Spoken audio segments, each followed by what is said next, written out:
الحمد لله نستعينه ونستغفره ونؤمن به ونتوكل عليه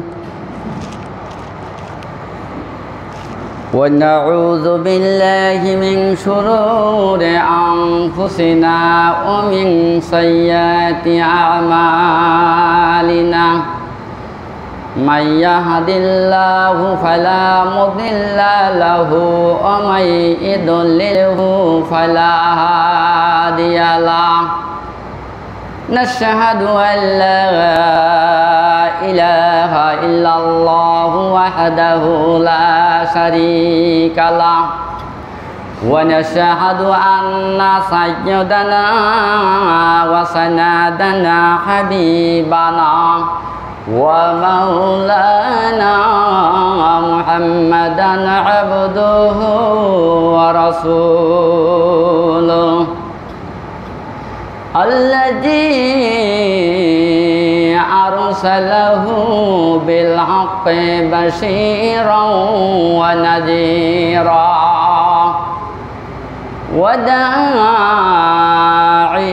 إلى الله بإذنه وسراجا منيرا فقد قال الله تعالى في كلامه المجيد والفرقانه الحميد أعوذ بالله من الشيطان الرجيم بسم الله الرحمن الرحيم يوم تبيض وجوه وتسود وجوه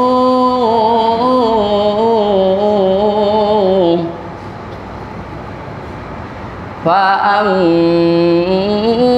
الذين اسودت وجوههم أكفرتم بعد إيمانكم فذوقوا العذاب بما كنتم تكفرون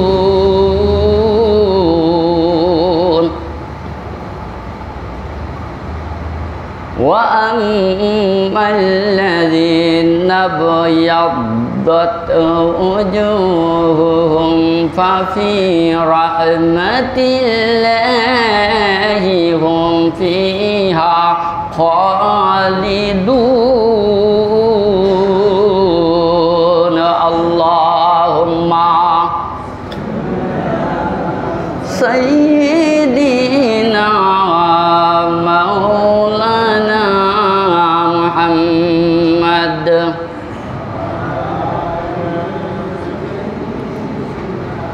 مولانا محمد اللهم سيدنا مولانا محمد وعلى آل سيدنا مولانا محمد দেখিল যারা নবীর রওজা দেখিল তারা নবীকে গরিবি মোরা কেমনে যাব ওই নবীর রওজা জারাতে আল্লাহুম্মা সাইয়্যিদিনা মাওলানা মুহাম্মদ ওয়া আলা আলি সাইয়্যিদিনা বালাগাল উলা বিকামালিহি কাশাফাত দুজা বিজামালিহি হাসুনাতু জামিউ খিসালিহি সাল্লু আলাইহি ওয়া আলিহি। মুআজ্জাজ মুহতারাম সম্মানিত ইসলাম দরদি বন্ধুরা, আসসালামু আলাইকুম ওয়া রাহমাতুল্লাহি ওয়া বারাকাতুহু। মহান মালিকের দরবারে জানাই প্রাণ ভরা প্রশংসা যে আল্লাহ সুবহানাহু ওয়া তাআলা আমাদেরকে হায়াত দিয়ে এখনও বাঁচায় রেখেছেন। তার নাজ নিয়ামত আল্লাহ তাআলা আমাদেরকে এখনও গ্রহণ করার মতন সুযোগ যে মালিক দান করেছেন, সেই মালিকের দরবারে জানাই কালিমাতু শুকরিয়া। সবাই প্রাণ খুলে বলি আলহামদুলিল্লাহ। সেই মহামানব মুক্তির দূত সাইয়্যিদুল মুরসালিন খতামান নাবিয়িন, যে নবী হলো আমাদের সব, ওই নবীকে নিয়ে যদি আমরা দুনিয়ায় তার রীতিনীতির ওপরে যদি আমরা আমল করতে পারি, নবীকে নিয়ে যদি তার সুন্নাতকে নিয়ে যদি আমরা এই দুনিয়ায় বসবাস করতে পারি মৃত্যু পর্যন্ত, তাহলে আমাদের জন্য হলো শান্তি। যে নবীর আদর্শকে আল্লাহ তাআলা এত প্রাধান্য দিয়েছেন, এত মর্যাদা দিয়েছেন, সেই দরদের নবীর শানে জানাই সালাতুস সালাম। সবাই বলি সাল্লাল্লাহু আলাইহি ওয়াসাল্লাম।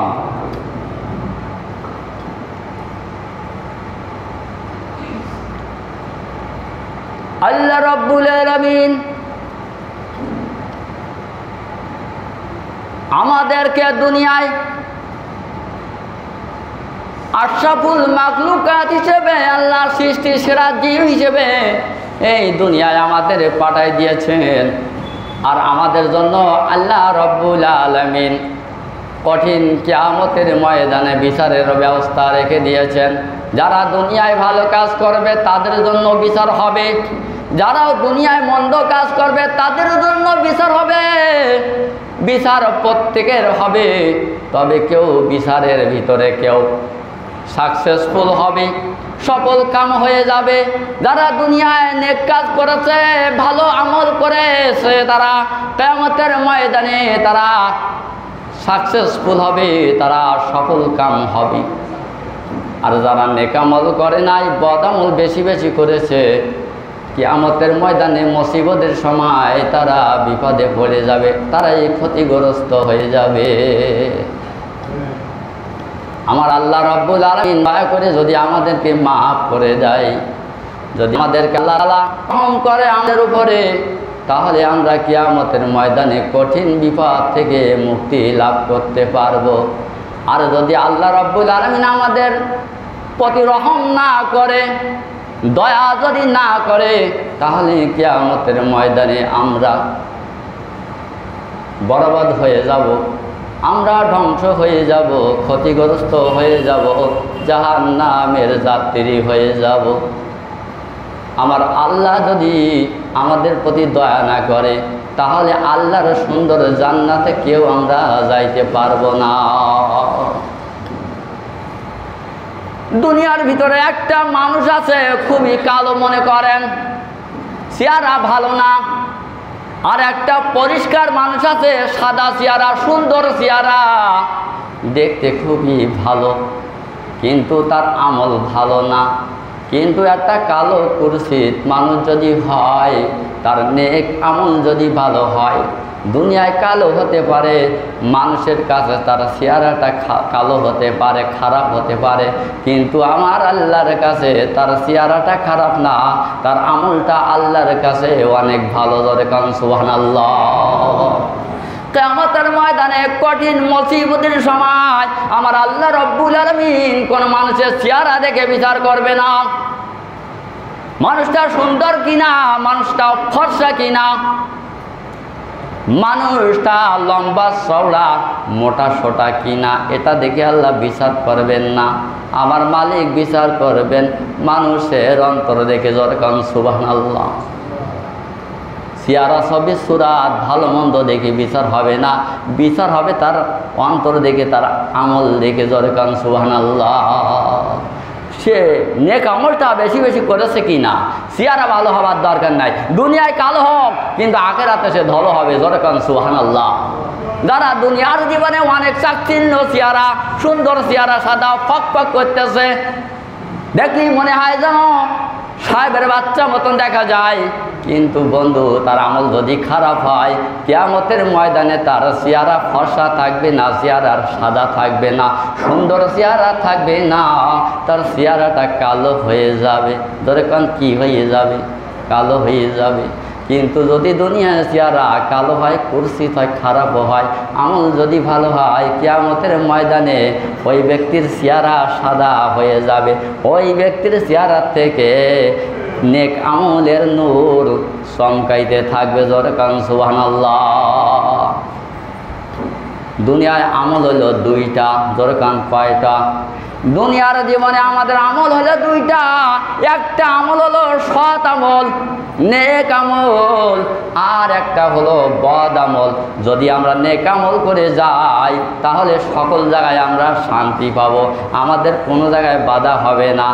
আমাদের আল্লাহ রব্বুল আলামিন জান্নাতুল ফেরদাউসের মেহমান হিসেবে কবুল করবেন। জোরে কান আল্লাহু আকবার।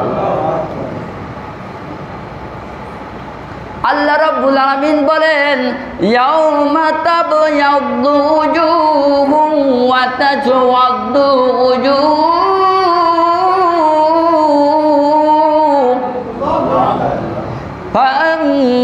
ফাআম্মাল্লাযীনা সাওয়াদ্দাত উজুহুহুম আকাফারতুম বা'দা ঈমানিকুম ফাযুকুল আযাব বিমা কুনতুম তাকফুরুন।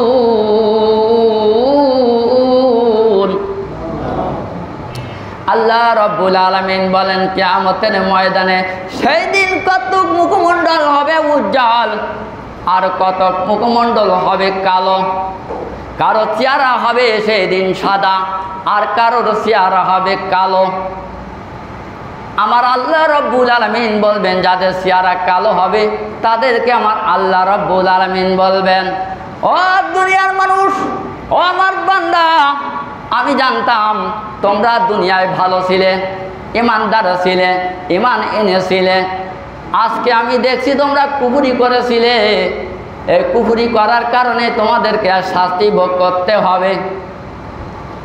আমি আল্লাহ রব্বুল আলামিন আমি জানতাম যে তোমরা ঈমান এনেছিলে, ঈমান আনার পরে কি তোমরা কুফরি করেছিলে নাকি? আকাফারতুম বা'দা ঈমানিকুম, ঈমান আনার পরে কি তোমরা কুফরি করেছিলে নাকি? ফাযুকুল আযাবা বিমা কুনতুম তাকফুরুন। আল্লাহ রব্বুল আলামিন বলবেন, দুনিয়ায় তোমাদের চেহারা সাদা ছিল, ভালো ছিল, কিন্তু আমল ভালো ছিল না। তোমরা নেক আমল করো নাই, বদ আমল করেছিলে, এই জন্য তোমাদের চেহারা নাকি আজকে কালো হয়ে গেছে। মুখটা তোমাদের কালো হয়ে গেছে, তোমাদের চেহারা নষ্ট হয়ে গেছে। আমি আল্লাহ জানতাম তোমরা ঈমান এনেছিলে, ঈমান আনার পরে তোমরা আবার কুফরি করেছিলে।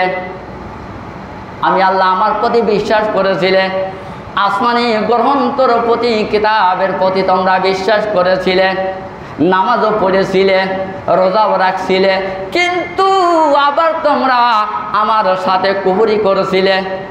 এই কুফরি করার কারণে তোমাদেরকে আজকে শাস্তি ভোগ করতে হবে। এই কুফরি করার কারণে, অস্বীকার করার কারণে আজকে তোমাদেরকে শাস্তি ভোগ করতে হবে।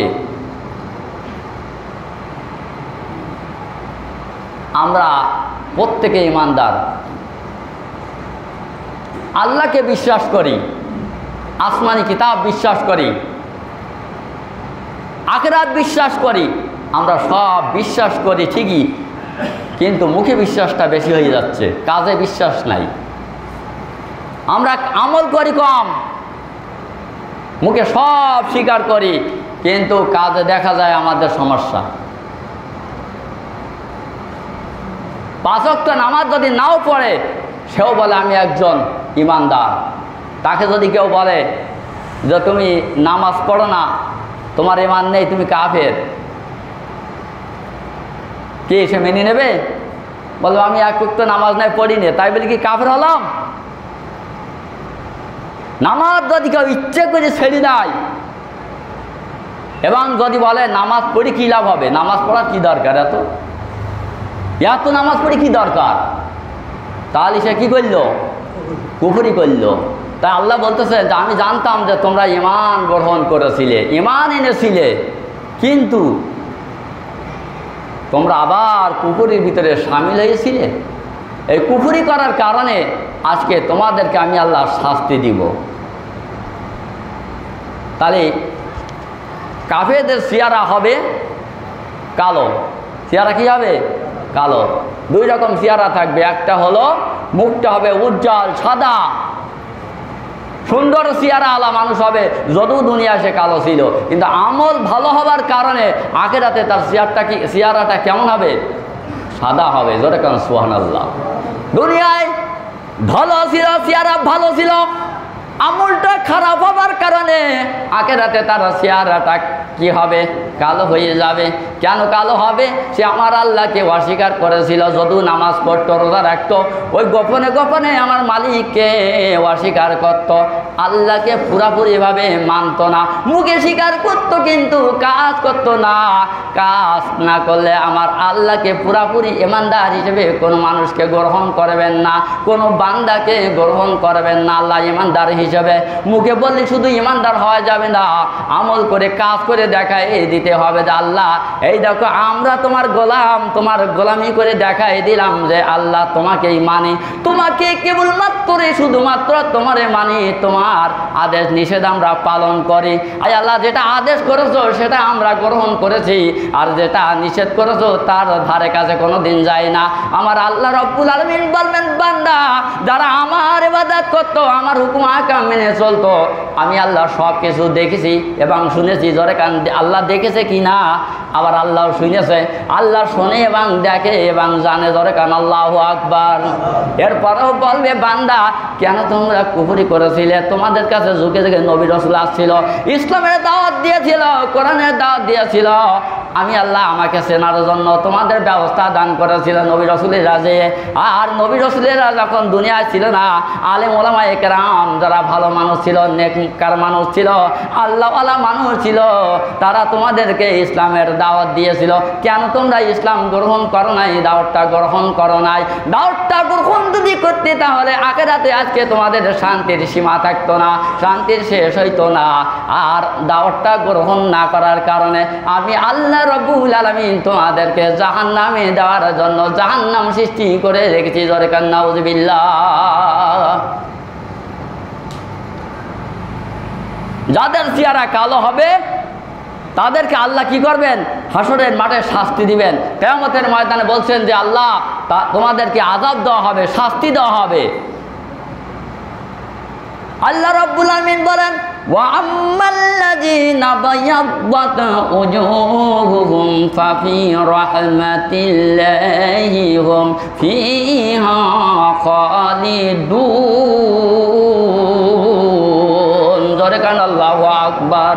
আল্লাহ রাব্বুল আলামিন বলেন আর যাদের মুখমণ্ডল উজ্জ্বল হবে তারা আমার রহমতে থাকবে, আর সেখানে তারা চিরকাল থাকবে। জোরে কান সুবহানাল্লাহ। যাদের আমল ভালো হবে, যাদের চেহারাটা সাদা হবে, আল্লাহ রব্বুল আলামিন বলেন আমার অনুগ্রহ, আমার দয়ায়, আমার রহমতে তারা থাকবে। এমন জায়গায় থাকবে যে জায়গাটার নাম হলো জান্নাত। জোরে কান সুবহানাল্লাহ।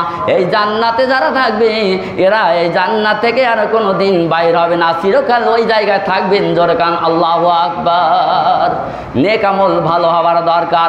মানুষ শুধু দুনিয়া নিয়ে ছুটাছুটি করলে হবে না, নেক আমল বেশি বেশি করতে হবে, আবার দুনিয়ার পিছনেও যাইতে হবে, প্রয়োজন আছে। শুধু দুনিয়া নিয়ে টানাটানি করলে হবে না, আখিরাতকে নিয়ে বেশি টানাটানি করা লাগবে। জোরে কান সুবহানাল্লাহ। যারা ভালো মানুষ, নেককার মানুষ, আল্লাহওয়ালা মানুষ, তারা দুনিয়ায় প্রাধান্য দেয় না, তারা আখিরাতকে অনেক প্রাধান্য দেয়।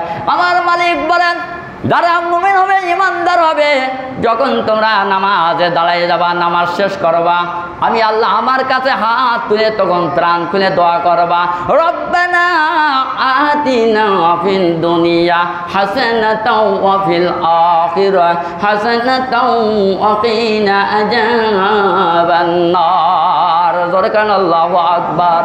আল্লাহ রাব্বুল আলামিন বলেন, তোমরা যখন সুযোগ পাবা আমার কাছে ফরিয়াদ করবা।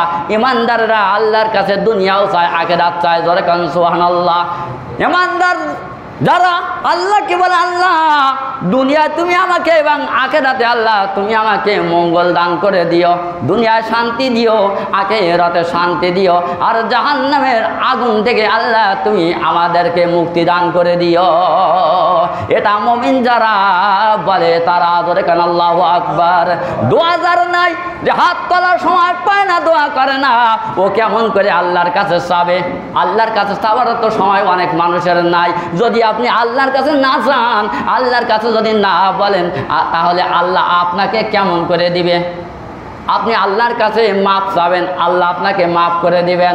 আপনি যদি আল্লাহর কাছে ক্ষমা না চান, আল্লাহর কাছে যদি মাফ না চান বন্ধুরা, তাহলে আমার আল্লাহ আপনাকে কেমন করে মাফ করে দিবেন? এই জন্য আমার আল্লাহ রাব্বুল আলামিন বলছেন, বান্দা যখন তোমরা নামাজ পড়ার পরে অথবা অন্য সময় ইবাদত বندگی করার পরে আমি আল্লাহ আমার কাছে হাত তুলে কায়মানা বাক করি, চোখের পানি ছেড়ে দিয়ে কান্দো আর আমার কাছে ক্ষমা চাও। বান্দারে তোর গুনাহ যদি আসমান বরাবর হয়ে যায়, আমি আল্লাহ রাব্বুল আলামিন তোর আসমান বরাবর গুনাহগুলো আমি সেকেন্ডের ভিতরে আল্লাহ মাফ করে দিতে পারে। জোরে কান পারে কিনা? এই জন্য যেতে হবে, বলতে হবে কার কাছে? আমরা তার কাছে বলি না, তার কাছে চাই না। এই জন্য আল্লাহর কাছে যেতে হবে। হযরত আদম আলাইহিস সালাতু ওয়াস সালাম যখন ত্রুটি করে ফেললেন, ভুল করে ফেললেন, গন্ধ ফল যখন খেয়ে ফেললেন, তখন আল্লাহর কাছে কি করছিলেন?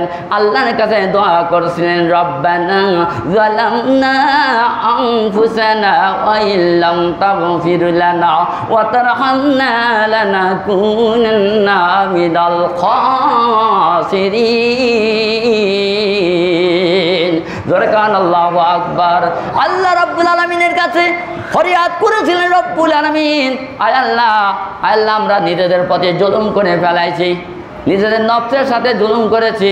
ওগো আল্লাহ, তুমি আমাদের প্রতি রহম করো, আমাদের মাফ করে দাও, আমাদের প্রতি তুমি দয়া করো। যদি তুমি না করো, ক্ষমা যদি না করো, যদি রহম না করো, দয়া যদি না করো রব্বুল আলামিন, তাহলে আমরা ক্ষতিগ্রস্ত ওদের অন্তর্ভুক্ত হয়ে যাব।